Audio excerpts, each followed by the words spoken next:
Hello everybody, welcome to the channel. I'm Recursed. In today's video, guys, I've had to redo this video effectively. So what happened was last week I put a video up saying how EA have missed an opportunity with Medal of Honor, and that video overall, first of all, for me personally, I wasn't too sure about it because I wasn't exactly happy about it. So I went back, reused the gameplay that I used in that there footage because I may as well use it up anyway, and I'm just going to talk about some of the stuff I mentioned last week, but go a bit more into detail on what I mean. Okay, now the number one reason I think that this could be a huge missed opportunity from EA is this Battlefield, and more specifically Battlefield 2042. Now Battlefield 2042, as many people know, was a bit of a financial disaster from EA. It didn't sell the numbers that they were expecting, and overall a lot of people fell out of love, if you want to put it like that, with the franchise. Now how does this affect Medal of Honor? Well, the number one reason I think it actually affects Medal of Honor is because a lot of the stuff that they did in 2042 that a lot of traditional Battlefield fans may have felt a bit of a betrayal with or just didn't like in general, because in their eyes it just wasn't what a Battlefield game should have, especially the multiplayer aspect. I think a lot of these things could work really well in Medal of Honor. Now, if we look at Medal of Honor specifically, its multiplayer, large scale basis, or whatever you want to call it, there isn't really a fundamental sort of system that fits Medal of Honor's multiplayer. If we look at all the games that have featured multiplayer, for instance, Allied Assault, Medal of Honor 2010, Medal of Honor Warfighter, etc., I know there's a lot more like Pacific Assault, etc., and even Above and Beyond had a multiplayer, but I'm talking about the core ones that people generally talk about or people really remember.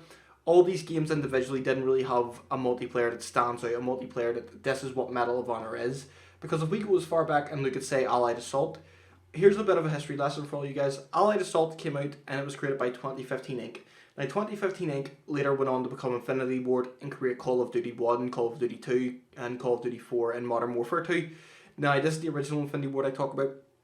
They created Allied Assault, and if you actually look at Allied Assault and the original Call of Duty, which came out in 2003, a lot of the stuff that you see in Allied Assault is very, very similar to Call of Duty, so it is. It's pretty much the same sort of size game, like multiplayer aspect, the maps are the same size, the weapons are very similar, and even some of the sound and animations are very, very similar, almost identical.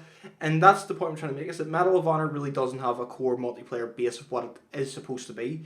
So if we look at what Battlefield did with 2042, for instance, the Specialist, I think if you release a new Medal of Honor game and they're a part of it, I don't think anyone's really complaining about it. Yes, there may be people who say, the one-liners that the characters say were cringy or anything like that, but I think if we, put Medal of Honor and this sort of multiplayer flagship sort of system in Medal of Honor specifically, I think a lot more people are much more welcoming to it.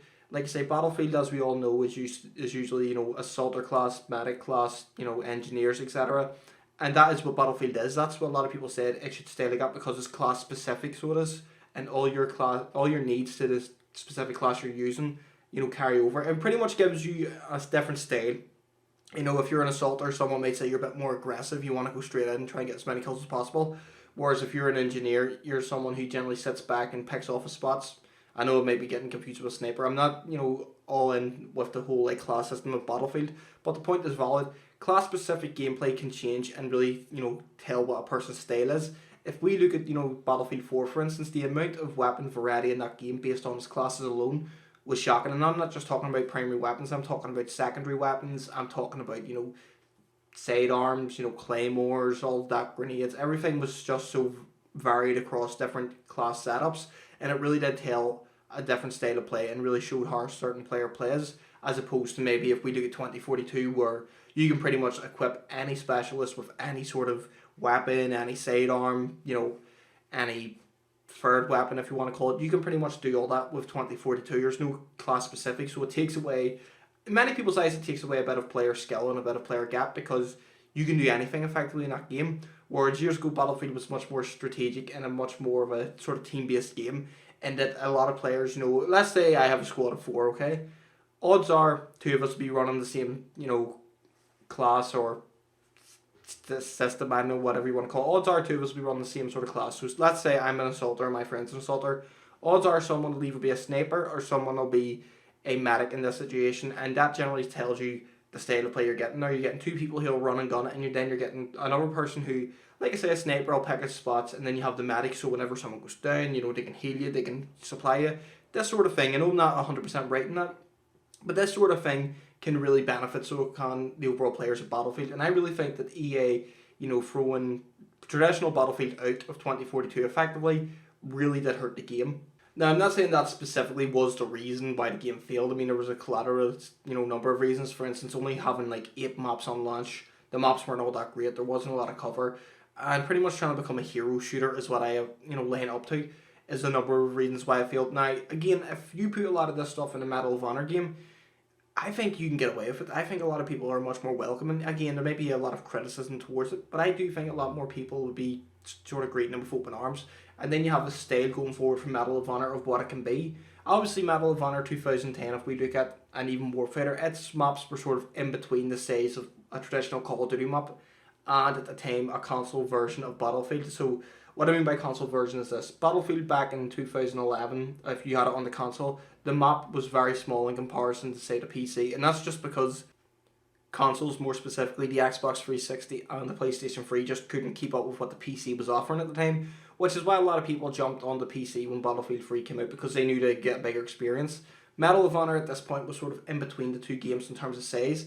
And I think if you do something like that again, maybe not necessarily with the 128 players base, size of 2042, but if you do that maybe with, say, the 64 player base, if you sort of make a map half the size of that and throw maybe 10v10 or something as your traditional standout, which Medal of Honor Warfighter did, I think you could actually hit the nail on the head with it, because a lot of these maps aren't bad, they're just too wide space, too opened, and just too varied. I mean, you can die anywhere around them, and if you ask me, it's something that just doesn't work. Now, I'm getting a bit sidetracked. You're probably thinking to yourself, okay, I've nailed those, but how's it a missed opportunity for EA because they didn't make a Medal of Honor game with these features? No, the reason I think it's a missed opportunity is this. In 2023, we know that Call of Duty won't be releasing a new game, and we also know through industry insiders that Battlefield will actually be releasing its next game in 2024. So there's going to be no big major FPS game that comes out in 2023 to sort of own the market. Now, what I mean by own the market is if we look at Call of Duty throughout all the years when it comes to, November, sort of Christmas build-up period, Call of Duty is usually at the top of the sales charts. Even in their worst years, i.e. Infinite Warfare, they still managed to be a top-selling game. Now, a lot of people will argue, well, that was just because of Modern Warfare Remastered. I get that. But if you look at it compared to, say, Battlefield 1, which came out the same year, Battlefield 1 was still quite a bit behind Infinite Warfare in terms of sales.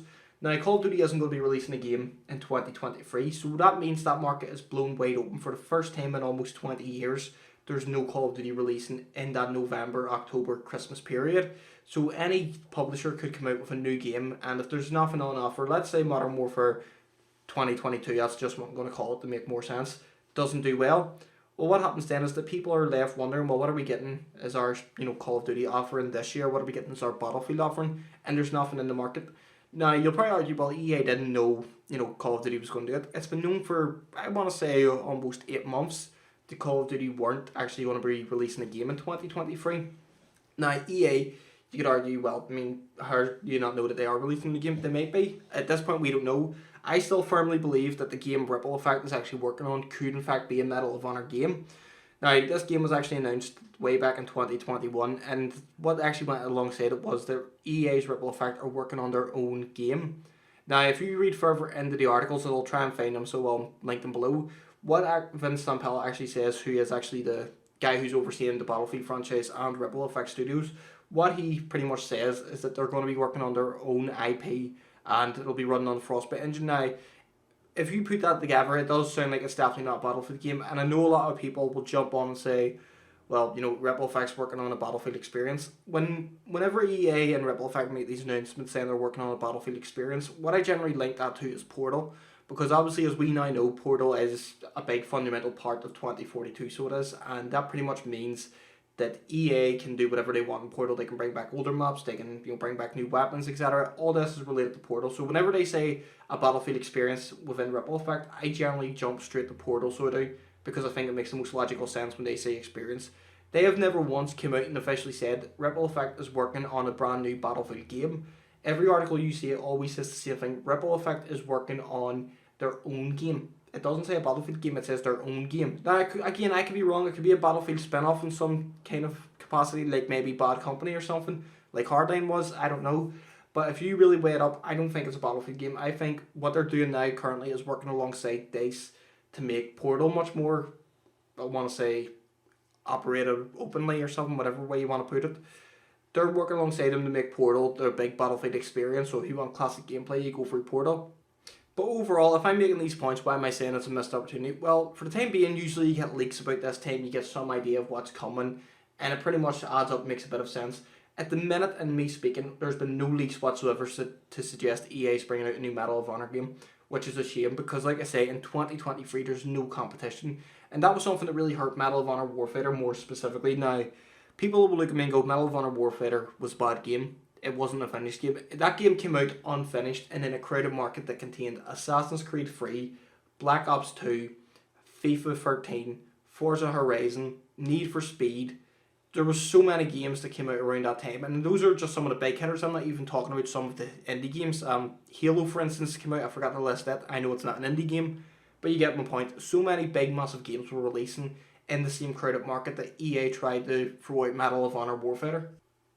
And honestly, just didn't stand a chance. And again, it also wasn't finished when it came out, which is never a good sign. You know, whenever publishers review sites aren't allowed to review a game until the publisher says, that's bad signs, and that could have thrown a lot of people off.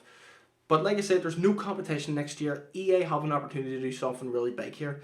They have an opportunity to sort of put Medal of Honor in the front row again of, you know, FPS games. They have the opportunity to make Medal of Honor the perfect balance between Call of Duty and Battlefield, so that they have the experienced guys at Ripple Effect who pretty much saved Battlefield 4 from its disaster, so they did. The same guys who weren't allowed to go back and complete and finish Medal of Honor Warfighter, their own game, when they were under the banner of Danger Close Games.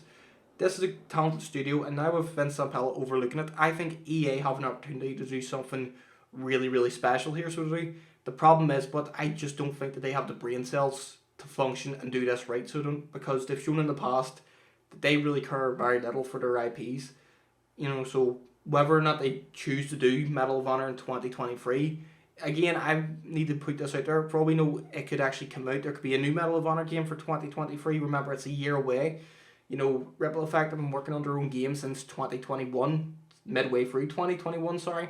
So realistically, it would have been 2 years at that point, alongside working with DICE for the Portal mode. So maybe, you know, maybe it's Medal of Honor plus, and I always put this out there, and I know I'm getting a bit sidetracked, so I always believe that there's a number of reasons EA chose to release Medal of Honor Above and Beyond as a VR exclusive, okay? The first reason being to let people know that Medal of Honor still exists. You know, let people know, oh yeah, Medal of Honor, it's a recognizable IP. I understand it, I know what the game is. I think that was purposely thrown out there to try and sort of get the name up in lights again, to sort of try and get people saying, hey, here's a new Medal of Honor game.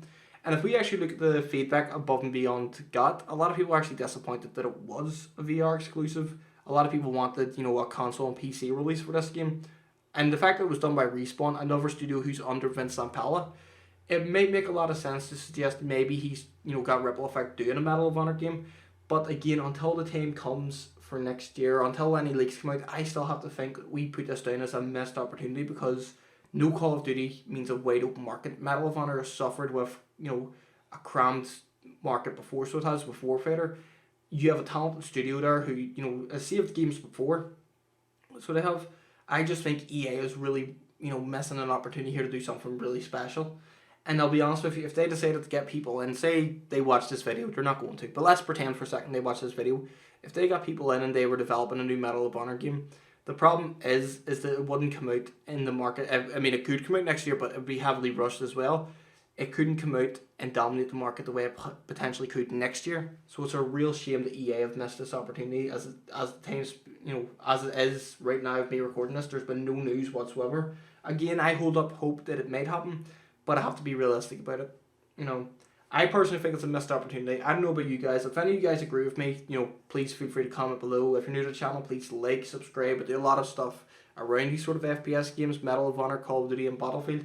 I try and make the content, you know, as fun as possible, as engaging as possible. And if I manage to do it, then, you know, it makes me feel good. You know, but overall, if you like the video, please leave a like. I've been Recursive, and you have a lovely day. And yeah, thanks for checking out the video, guys. Peace.